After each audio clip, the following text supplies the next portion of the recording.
Hey, it's Miss Arneson here. I'm at school today, so I've got my mask on to keep everyone safe. I'm vaccinated, but we don't know if when you're vaccinated, that keeps you from spreading the virus. So in case, we're still wearing them.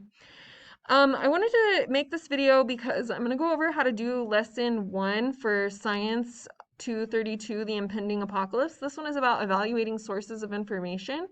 So in this class, there's actually going to be, I think, 3 assignments where you just have to figure out if a source is credible or not. So you're going to learn something from it, but the whole point of the lesson is to figure out if it's credible. So remember, in order to find out what you, oh dang it, what you need to do, you have to go to classwork, and I'm in the teacher interface, so mine looks a little different than yours, but you still have one that says classwork. When you click on lesson 1, it'll open this dialog box that has a little set of directions and then all the documents that are associated with it. For mine, it also tells me if people have turned it in. You don't really want to use that to access the assignment because it's not as easy. So go to view assignment, and so for me, it tells me how to grade all of these. But in the upper right-hand corner on yours, it'll have a document where you can just start typing. So you can open that. If you've already been given a 0, or if you're redoing it, you might have to click on resubmit assignment or make a copy, but it's going to be over here in the upper right-hand corner that you're going to be able to access the document that you need to type in. I'm going to go ahead and open the lesson. The lesson is this color-coded document. And there are usually 5 sections per lesson, but sometimes there's less than that. And there are some directions for each of these steps.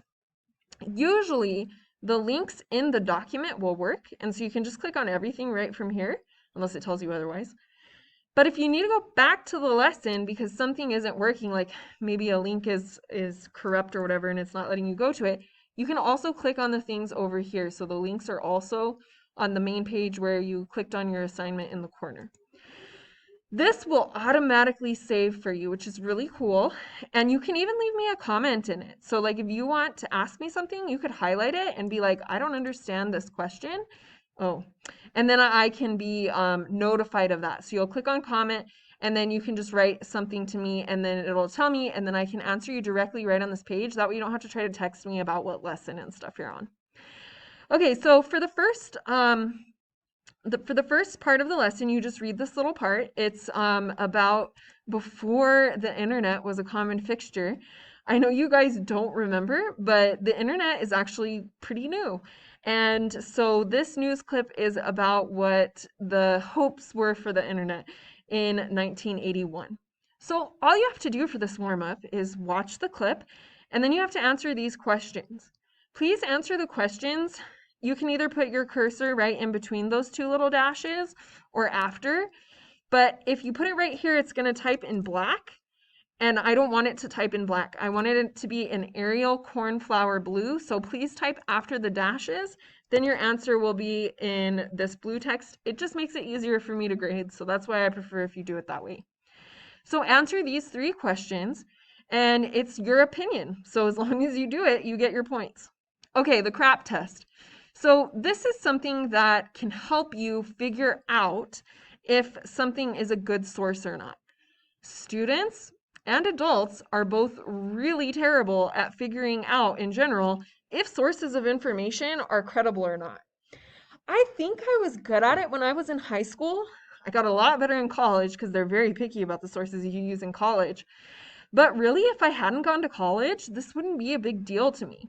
So we need to teach this to people in high school because you guys have to evaluate a lot of information that you get on the internet. So what I've done is I've talked about how to use the CRAP test, and then there's the CRAP test itself. You can open this document and it shows you what are the different elements.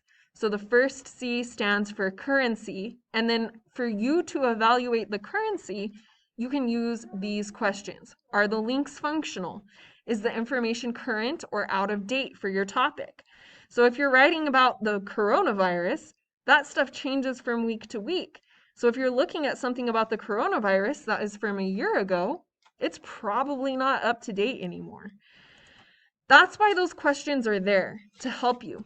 If your answers, okay, are good from these, so like if the author is a credible person, if you have a evidence in the document and it's linked to universities and stuff, it's probably a good source. So that's what you're going to use the CRAP test for. All right, that's just to introduce you to it. The next thing is that you have to practice. So you're going to practice, I think, 3 times in this lesson, looking at 3 different things to figure out if it is biased or not. Biased means that somebody making that article or video is trying to get you to believe something specific or take action on something. If it's not biased, it's just telling you straight up information, straight up data. So this video right here, I think it's a video. If you open this up, oh no, just kidding. So this is a little article about Al Gore, and it is biased. I'm just telling you automatically that it is. So this is trying to get you to believe something specific. And I want you to figure out, using the CRAP test, how it's doing that. What is the date of it? Okay, is it relevant? Is it authority? So really this is by the Heartland Institute. If you Google the Heartland Institute, Google will tell you what that is. Do they have authority to talk about Al Gore? So the whole reason you're looking at this is to share why you realized it was biased. Because if you can see it right here, you're going to be able to recognize it on your own with your own research. So don't forget the last question where it asks you to say why you know it's biased. I'm telling you it is, but you have to figure out why it is, or how it is, or how you would explain to me that you couldn't use this on a paper, basically. Okay, source number 2. This is also a biased resource, and it's long, so I said you don't have to watch the whole video. Just watch a few clips here and there. Then you're going to look for those questions on the CRAP test.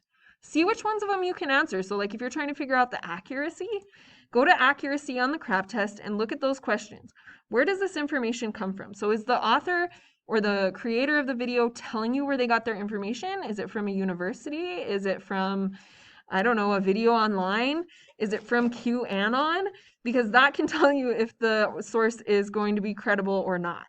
So that's why you have to use the CRAP test. It's just a resource for you. And then at the end, you have to say why it is biased. How did you figure it out? Okay, so here, I'm not going to tell you if it's biased or not, and you need to figure it out. So credible would mean that the source is good. You could use it on a paper because it's good information from a credible source, and it is accurate instead of biased. So you're going to look at this resource and then go ahead and answer down here what you think. Okay, the same thing is going to happen with why scientists disagree about global warming. This one is a book, so you have to look at the reviews, look at the information about the book. You can't read it because they would want you to buy it, and we're definitely not going to buy it. Then you need to decide, is it biased or fact-based? Is it credible? Could you use it on a paper? And if you wanted to learn more about climate change, would this be a good resource? Why or why not? So you just have to explain yourself. The last part, the essential question connection, all you need to do is these are 3 questions that we will be answering by the end of the term. So you'll have to know the answer to all 3 of these questions. Which of these questions are you being helped to answer by this lesson? What is this lesson about? Then you just highlight the one that you think it is about and then explain why below. All right, I hope that's helpful to you. Please call me up or text me if you need additional help.